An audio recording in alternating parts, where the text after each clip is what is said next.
Got up this morning and looked around me to see the beauty of my Hawaii. Took a little walk into the town. Pain and sorrow were the things I found. Bernard always had this quote, "Dignity is inherent in every human being. It's not something someone gives you. It is inherent in you."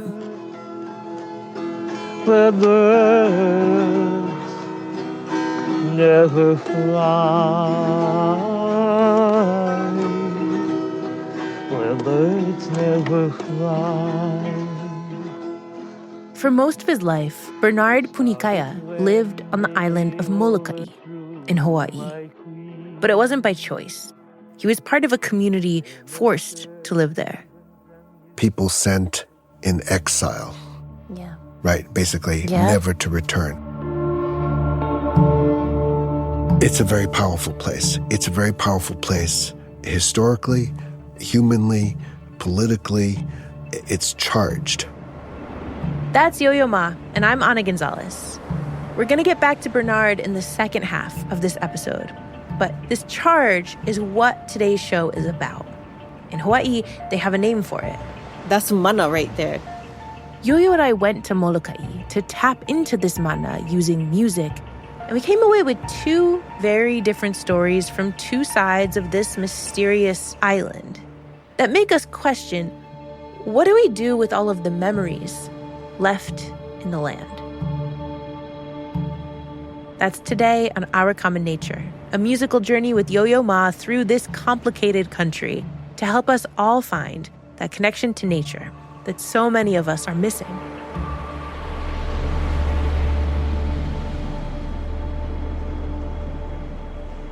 In the Hawaiian archipelago, there's an island shaped like a blade, cutting the waters between Oahu and Maui. The name of our island can be pronounced two ways, Molokaʻi or Molokaʻi. Molokai, no stops, means middle of the churning oceans. But the word kaʻi, kai with a little glottal stop in there, kaʻi means lead, to set the pace, to take charge. So in that sense, Molokaʻi can also mean to produce leaders. So I'm going to use Molokaʻi for this episode because it makes sense, you'll see. Molokaʻi is different than its neighbor islands, where tourists and millionaires have made and remade the landscapes. When you drive east from the airport into town on the one road that circles Molokaʻi, there's a sign someone made that says, "Visit, spend, go home." As you continue to drive down that two-lane road past farms and mom-and-pop shops, sometimes the forest is so thick you can't see around the tight curves. Sometimes all you see is a cliff on one side and a drop-off into churning, foamy ocean on the other. In the rainy season, the road easily turns to mud, and the best way to get around is in a lifted Yoda, aka a raised Toyota truck. At night, Molokaʻi is so dark, the eyes of deer and wild pigs peek out from the woods. You can feel why this island is considered, among Hawaiian people, to contain an innate power that comes from the land itself. In Hawaii, they call it mana, and it feeds everything. Every time you eat something, you take the mana of that plant in, you drink the water, you breathe the air, you're taking all that mana, that energy, and then you convert it into the acts and words that you put out. But you don't necessarily use all of it in your one life, especially if you've accumulated great amounts. And then there's a bunch of it that just collects and stays with you. And that's the thing is, like, for us, mana, death cannot take away from us. It takes the body away, but the other things still exist. Mikiala Peskaya was one of the first people Yo-Yo and I met when we landed in Molokaʻi. She works for the U.S. Park Service and grew up in Molokaʻi. My first name, Mikiala, means to be alert and punctual. My grandmother gave me that name because I guess I wasn't so alert or punctual when I was younger. So it's kind of a nickname that I've kept because I think it's something worthy of aspiring to. Mikiala loves Molokaʻi for everything it is and everything it isn't. We don't have any stoplights. We fish and farm. We're not very transient. Like a lot of families live in the same place or even in the same house that their parents grew up in or their grandparents built. A lot of Mikiala's family comes from the north side of Molokaʻi in the Pelekunu Valley, where the winds are so strong that people actually figured out a way to ride them? Yes. Pelekunu people, they live in this narrow valley. The walls extend out into the ocean. You cannot walk the coastline. You have this narrow view. You watch the birds every day flying. You're going to notice that there are wind currents just as there are ocean currents. You'll notice the way birds glide and fly. And if you have generations and generations and generations of observation, at some point, somebody figures out, you know what? We can mimic that with a leaf. And that's what they would use to hang glide across the valley and even over the ocean. That is the coolest thing I've heard. Yeah. Maybe ever. All of the elements of nature on Molokaʻi were so strong that Mikiala was taught to name them. Every rain has a name, every mountain, every hill, every wind has a name. The iliʻilikihi, it'll swirl the sand at the black sand beach of Pikuane. Ku'i ala lipua, it brings up the smell of the seaweed. Ku'i means to hit or strike. Ala is fragrance. Lipua is a type of seaweed. So the ku'i ala lipua just knocks you out with that whiff.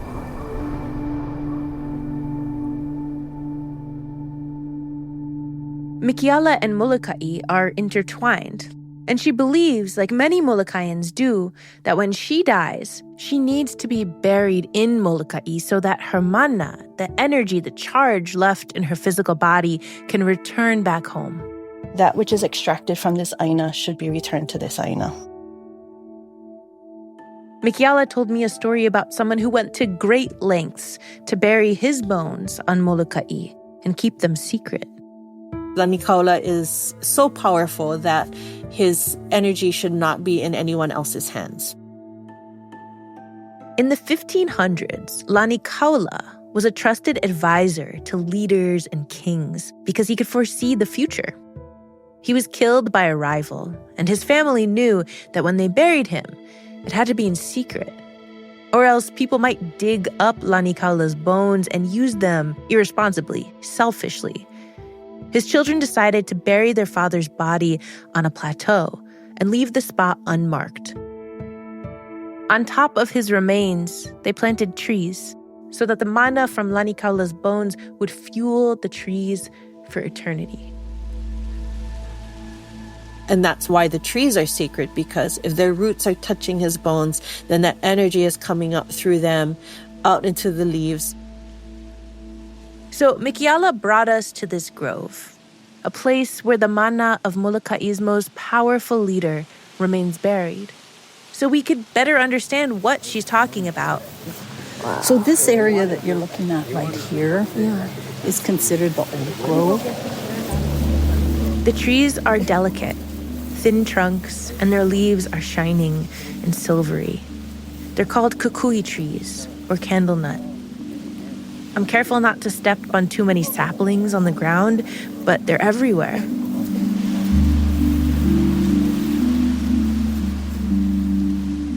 Lani Kaula is very peaceful. The wind moves through the trees unlike other trees. But it has this stillness when you enter it. It sort of quiets and commands reverence. It's very welcoming to sit, and yet it almost feels like you shouldn't sit and that you should be very mindful of the space you occupy when you're there. Mikiala led us in a ceremony I couldn't record, where we sat in a small circle on a woven mat and drank ava, a drink made from a root vegetable, as we explained how we use our gifts in the world. Around our circle, there were maybe 30 more people who'd come to watch the ceremony and experience Lani Kaula with us. Goodness. And then Yo-Yo took out his cello to play. And I hope this cello works. Come closer. You can form a circle around me. This is not a stage. He took a seat under the delicate shade of the kukui trees. What I've learned as a musician, because, I don't have a steady job. So I have to travel. I play from place to place. And so I pick up things. And one thing I pick up are songs that are meaningful to people. A song that may be about a bird, but kind of a sacred bird, because for people that have experienced genocide, that becomes a symbol of life for them.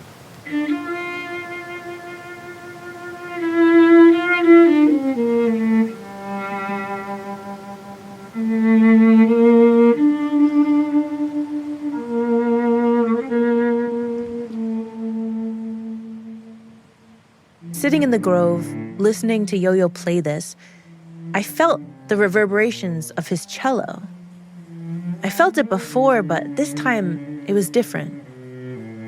It was mixed with the energy of the people around us watching Yo-Yo play.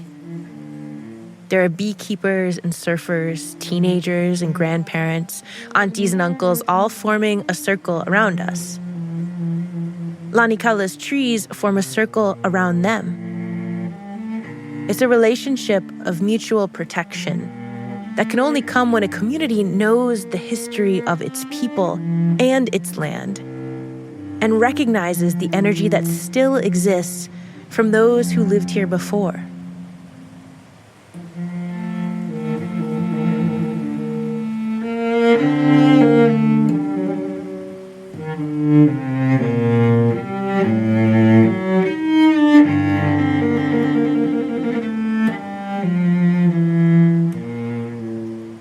We had to come here first, before we could go to the other side of Molokaʻi. We had to understand what mana is and that it could never be destroyed, even by death. Because on the north side of Molokaʻi, there's a peninsula where death is everywhere. We go there after the break.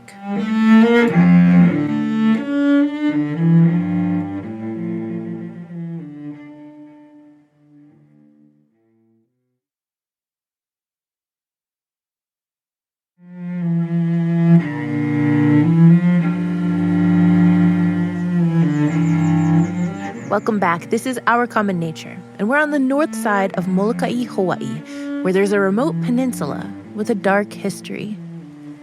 Growing up, it was always like, oh, that's where they sent all the sick people. I never thought of it in a scary way or like an avoidance. It was more like all the sick people, that's where they took them so that nobody else got sick. Mikiala is talking about the peninsula of Kalaupapa. It's hard to access. Folks usually fly into a small airport and then drive into town. But you could also take a mule over a mountain, hike for an hour, or historically get there by boat.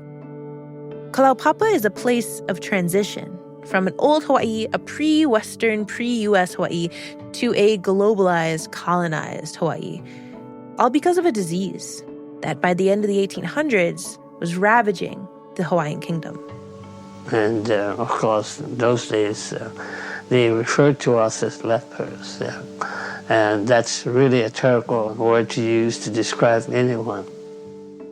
This is the voice of one of the more than 8,000 people sent to live in Kalaupapa because they contracted a disease that we used to call leprosy. This is one of the few voices recorded at length, and thanks to the Park Service, these VHS tapes have been digitized for us to listen to.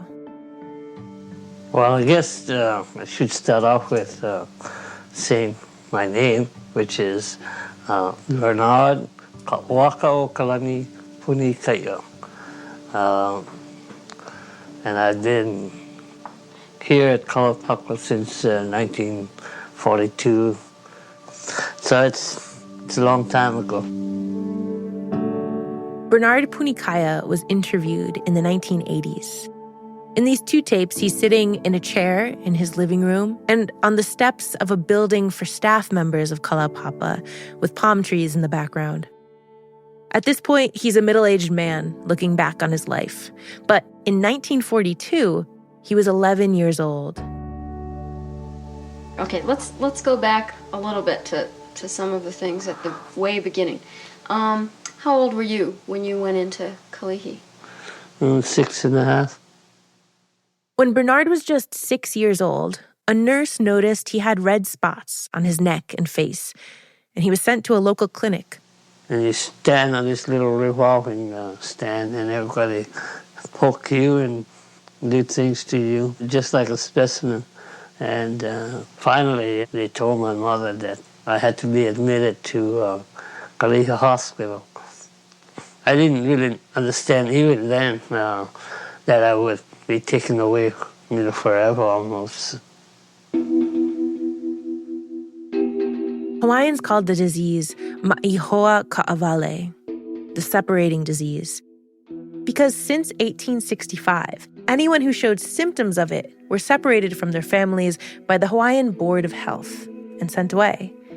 Because the disease spread easily, there was no treatment or cure, and a diagnosis meant first painful disfigurement and eventually death.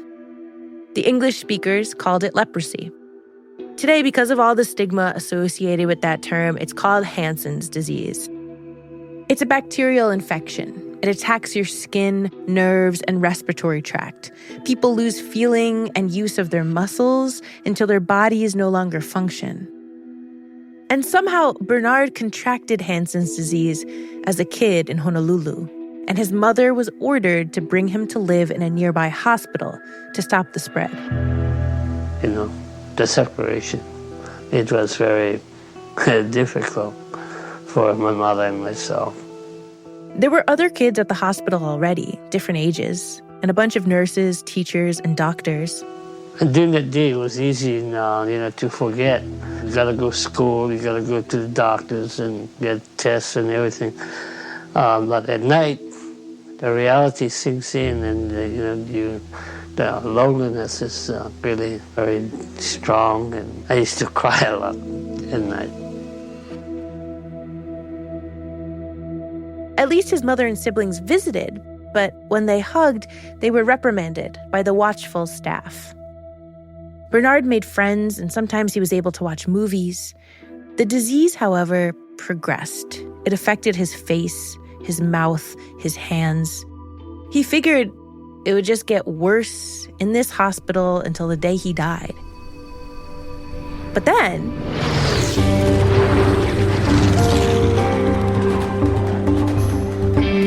we were having our breakfast. We heard all these noises outside.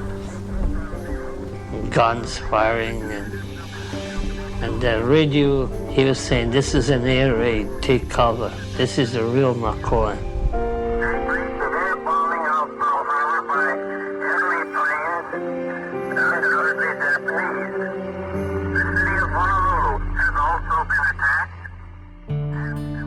December 7th, 1941, the day the Japanese attacked Pearl Harbor. And the hospital where Bernard was staying was just miles from the attack. So he and the other kids ran outside and climbed up a tree to see what was going on. This plane came so low that you could see the pilot looking down like this and smiling as he was firing his gun. With World War II on the horizon, the decision was made to move the kids away from Honolulu. And one island over, on Molokaʻi, there was a peninsula only accessible by boat, really, because of its sharp cliffs and dense mountain forests. And people with Hansen's disease had already been sent there for the past 80 years. The chief said to us that we're sending you to Kalaupapa. The nurses had helped to make us very much afraid. The description they would give to us, it scared the hell out of you. And they were talking about blood all over the walls and everything. And we were just kids, and every one of us said, please, please, please, don't send us. Already, Kalaupapa had a reputation among Hawaiians. It was known as the place where people with Hansen's disease went to die. You have these tall cliffs that sort of the island broke and sheared off, and it created all these big boulders in the ocean. The water is rough and deep, and it's always like moving. Kalaupapa sits just to the west of where Mikiala's families would hang glide over the winds and sea. And it's a similar geography. You have these 2,000-foot sea cliffs that form a natural barrier around a valley by the sea. So King Kamehameha V chose Kalaupapa as the site of Hawaii's official quarantine for people with Hansen's disease. Patients began arriving on ships in 1866. It was really harsh in the early years. Today, Kalaupapa is a national historical park, and part of Mikiala's job is to help people understand the colony's history. There were some people who felt like I died the day I left home. Because for Hawaiian people, especially at that time, the land was family. Removing someone from their homelands was a spiritual death. Not everybody sent to Kalaupapa was Hawaiian. You had people from Europe and Asia there as well. But the stigma against contracting this disease was so high, it crossed all cultures. Some families disowned their sick relatives. Married couples often divorced. Mothers had to leave their children. And they all had to start a new life in a series of small wooden houses in the valley between cliffs where the wind whipped. The colony wasn't prepared for the hundreds of patients they received. And people didn't live very long once they arrived. But over time, the community became stronger. The doctors and nurses became more informed, the church leaders had more compassion, and people with the disease began advocating for themselves. And by 1942, when 11-year-old Bernard and the rest of the kids from Kalihi Hospital set sail for their new home, the scary stories of Kalaupapa were a thing of the past. As we were coming in, we looked towards shore, and we could see the people just lined up, from the shop area all the way down to the camp. People just lined, hundreds of people. All the hundreds of residents of Kalaupapa came to greet this new shipment of kids, and they immediately welcomed them into their world. Instead of blood on the walls and scary sick people, Bernard found beaches, birds, monk seals, lava rocks.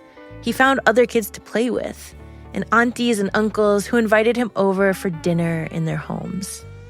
It was really great, these Kalaupapa patients, when they came down with their fish and dried fish and pipikaula and pihis, poi, and we just dig in, as they say today, pig out, that good Hawaiian food. Even better, there were parties. They always an excuse for a celebration. And there were at least 3 patient orchestras that would rotate during the dancing now. And everybody danced. They had the entire floor to the patients. Bernard started going to church. He became a Catholic. Even though the disease had affected his face and hands, Bernard felt comfortable enough to begin to sing and accompany himself on the auto harp. Compared to the hospital in Honolulu, living in Kalaupapa felt free. But there were still restrictions. Kalaupapa was run by the Hawaiian Board of Health. Patients could not leave and travel to other islands. They had jobs and chores, and they still had Hansen's disease. I was in the hospital for a long period of time. The doctor had looked down my throat and said that it was so bad that sooner or later they would have to do a tracheotomy. That was a reality. Bernard's condition got so bad, doctors considered cutting a hole in his throat and placing in breathing and feeding tubes if the disease progressed. But at this point, there were treatments for Hansen's disease being used in other places, just not at Kalaupapa. And they were working. The success rate was so great, and yet our physicians here refused to even consider it. Their rationale was that it was still experimental and there was no guarantees. And people were not asking for guarantee. Without a medication, the guarantee was you would die. That's it, plain and simple. So the patients of Kalaupapa came together and demanded to get this new treatment or take the administration at Kalaupapa to court. The pressure worked. The drugs came. They were the miracle drugs. They changed our lives. They really did. Bernard started to heal. More on that story after the break.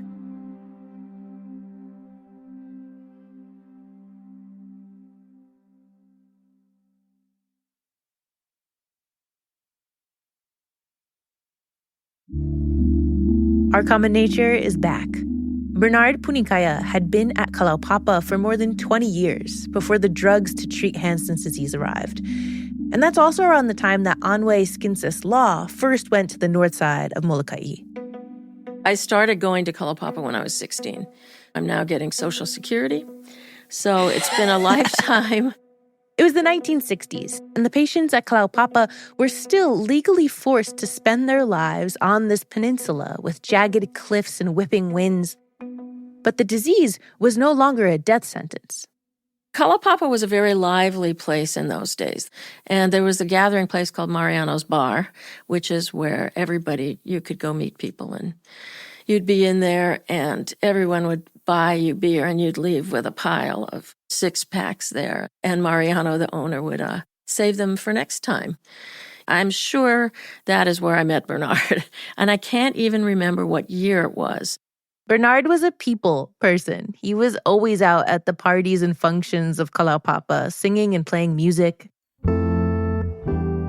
There was one the alphabet song, where it was called Kalaupapa, and it was like Kalaupapa, and it was like he would say, Kalaupapa, my hometown. At first, Bernard was skeptical of this white teenage girl. A lot of the residents were. But I kept coming back, and the question always started being, are you spending the night here? Because if you spent a night, it showed you had more commitment than if you just flew in and out. And eventually, Anwe got a grant to start recording oral histories of the residents of Kalaupapa. I mean, you naturally go and you talk about when someone was taken away from their family and the pain and the separation, but we also made a point of talking and recording people's talents. If they were painters or musicians and things like that. She recorded people playing ukulele, reading poetry, and telling their life stories. And eventually, Anwe convinced Bernard to sit for 2 on-camera interviews. That's what you've been listening to this whole time. So, do you have any other questions? Yeah. Now I'll start. Okay, let's go back a little bit to some of the things at the way beginning. How old were you when you went? A lot of their conversations had to do with Bernard's work in local politics and advocating for the residents of Kalaupapa. So Bernard was on the Citizens Committee that studied the laws and, they were still fumigating mail. They were doing all these outdated things. Kalaupapa at this point was a medical colony that was over 100 years old. There were no new residents because the drugs were preventing outbreaks of Hansen's disease elsewhere. And yet the laws keeping people in Kalaupapa had not changed since the 1860s. It was about 104 years we had of isolation. To realize that our laws were so archaic and so from medieval times almost, even though there were no longer any valid medical reasons to maintain an isolation policy, and yet they still adhere to that. So Bernard worked with other residents and patients to repeal the law. In 1969, the government of Hawaii repealed the law. Bernard was 39 years old. For the first time since he was 6 years old, he could travel wherever he wanted. And one of the first places he went was his first home, Honolulu. And after more than 20 years away, during which time there was World War II and Hawaii became a U.S. state, the world had changed. Got up this morning and looked around me to see the beauty of my Hawaii. Took a little walk into the town. Pain and sorrow were the things I found. Walls of concrete reaching to the sky, higher and higher. Bernard began living in Honolulu in a residential treatment facility for people with Hansen's disease. It was called Hale Mohalu. And there's this famous moment where the government tried to knock that building down, and Bernard is photographed getting arrested and dragged out of the apartment with other protesters. We dared to challenge the state and say, no, we won't go, we will not go. And, Hale Mohalu is our home. You may not do with us as you have been doing for the last 100+ years. Trying to find my way to the sea. Blocks of concrete were hiding it from me. Turned right around to see the mountain. Towers of concrete had done it again.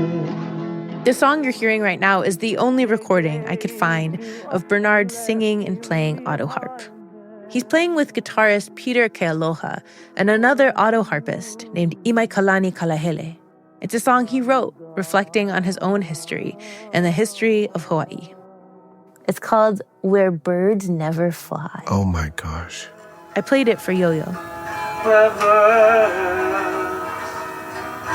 never fly. Where birds never fly. It's a mournful song, but I also see a lot of joy in just the fact that he's playing it. He wrote it. He was supposed to be gone. Right. He was supposed to be dead to his family at age 11. Yeah. He says, okay, look, what I'm going to do is I'm going to tell a story. You can see it on video that I've had Hansen's disease. Mm-hmm. I'm singing about this whole history, and he's like a bard. I'm now going to tell you the story of my life. This is what's happened over decades, and you're left to live with it. Yeah. Shostakovich wrote about the Stalin era in a way that is not about saying, okay, here millions of people died. Because I don't have capacity to understand what millions of people means. Right. Just like 8,000 people sent for having Hansen's disease, like exiled. Like that's too much for you to comprehend. How many families? Look, let me give you the encyclopedia of all the names of the families. Okay, what am I going to do about it? Right. But you hear a song like that, I can hear it over and over again, and I could pass it on to you, and you could live with it. So I asked Yo-Yo if he would learn the song and play it with Bernard. Does it make sense what I wrote? Okay, good. I'm going to turn it a little louder so you can hear it better. And I'll play just very quietly so that it just kind of matches. Cool. All right, here we go. Walls of concrete reaching to the sky, higher and higher. Where birds never fly. Where birds never fly. Yay! That's great. That's great. That is great. Bernard lived the remaining years of his life traveling the world to promote the dignity and rights of people with Hansen's disease. When he was back in Hawaii, he split his time between Honolulu and Kalaupapa, where a lot of his old friends still lived in their seaside homes.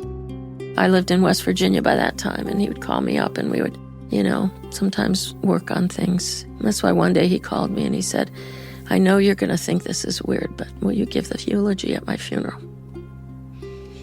So I said, yeah. And then when did that day come that you had to go? He died in 2009, February 25th, 2009.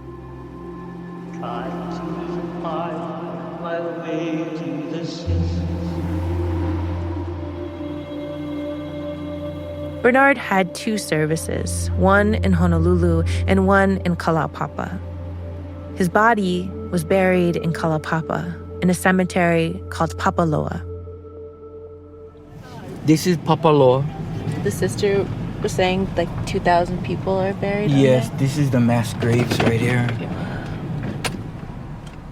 In Kalaupapa today, there are more graves than there are people. Some are in mass graves, and others are individual markers that shine bright under the hot sun. Some are ornate, others are small and worn. Some are just crosses in sandy grass. And many have washed away entirely due to tidal waves and erosion. How's that? Is that safe? Is that okay? Right. Okay. Bernard is buried here, along with hundreds of other people who called Kalaupapa home. Yo-Yo is here to play for all those who have died, and for the very few who remain living here. I'm so grateful to be able to hear, and I thank you for allowing our presence, my presence, to be here to honor and to pay respects for all the people that have been part of this community. Yo-Yo settles into his chair and unscrews the end pin of his cello as he squints the sun out of his eyes. And I want to thank especially Uncle Danny for being here. I was told, Danny, you've been here since 1942.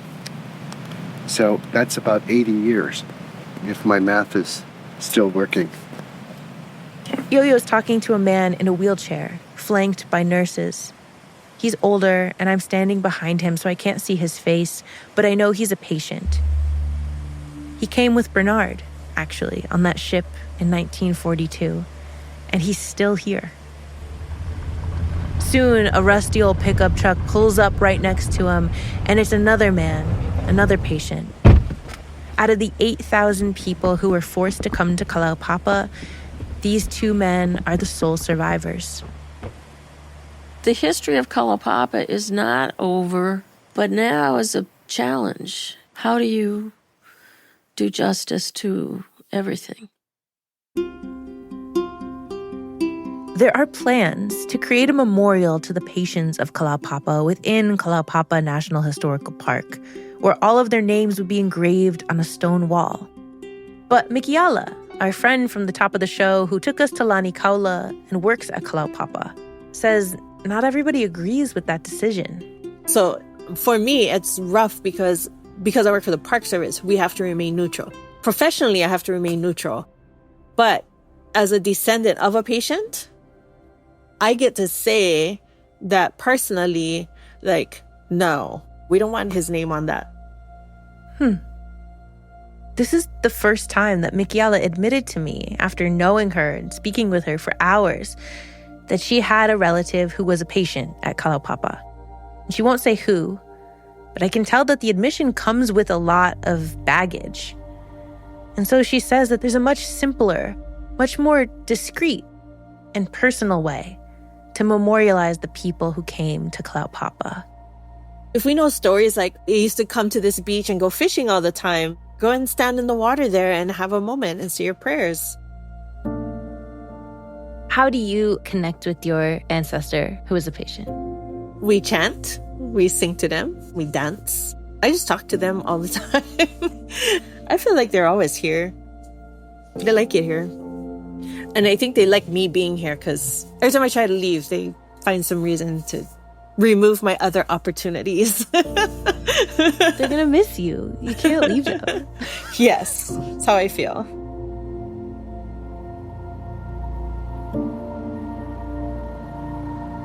In life, The thousands of people forced to Kalaupapa had so many of their freedoms taken from them and so much of their identity.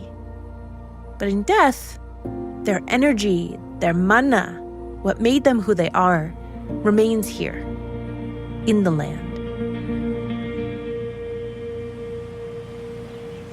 One of the things that I've been learning in Molokaʻi is that energy is key to life. And one of the things I learned from science is energy is never destroyed. So if this were true, it means that the energy of our ancestors, of all the people who've traveled, come here, is not gone. So here's a way to call them through music.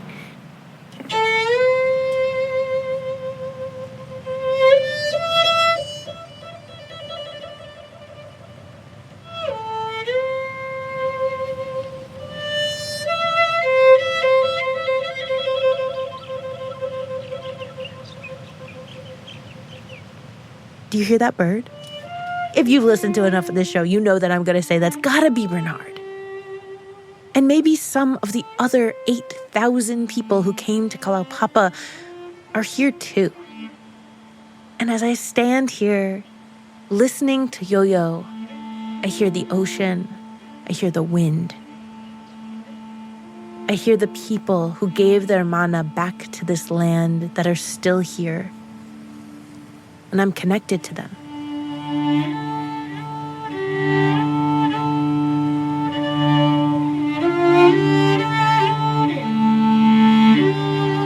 When you're here, that peace that you feel, that's them.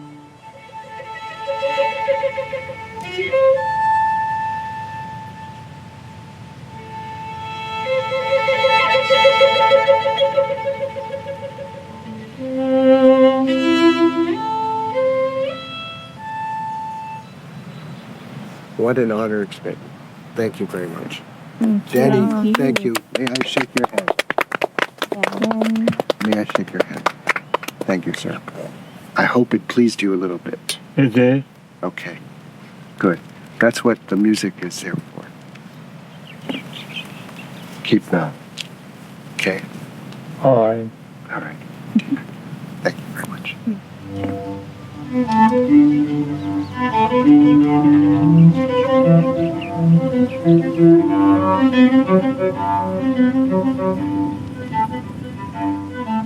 In the next episode of Our Common Nature, we stay in Hawaii, and we go a little bit deeper into how music and chanting can connect us to the deepest parts of our existence. I just have a whale of a time. And it's the finale, so it's gonna be a good one. Hope you listen.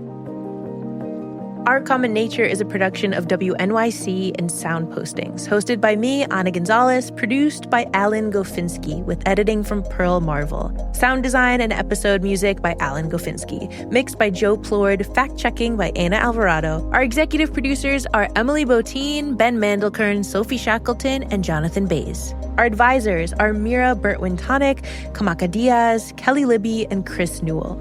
Special thanks to Kalaupapa National Historical Park, Mikiala and Keoki Peskaya, Val Lawson of Ka'ohana o Kalaupapa, Uncle Bobby and Patty, and Anwe Skinsis Law. And also to Joan Lander of Namaka o Ka'aina for her recording of Where Birds Never Fly. If you want to watch the video of Bernard playing it, it's in our show notes. And if you want to listen to more music from this series, you can check out the Our Common Nature EP, featuring Yo-Yo playing with Eric Mingus, Jen Kreisberg, and an Icelandic choir, now available on all streaming platforms. This podcast was inspired by a project of the same name conceived by Yo-Yo Ma and Sound Postings with creative direction by Sophie Shackleton in collaboration with partners all over the world. Our Common Nature is made possible with support from Emerson Collective and Tambourine Philanthropies. See you next time.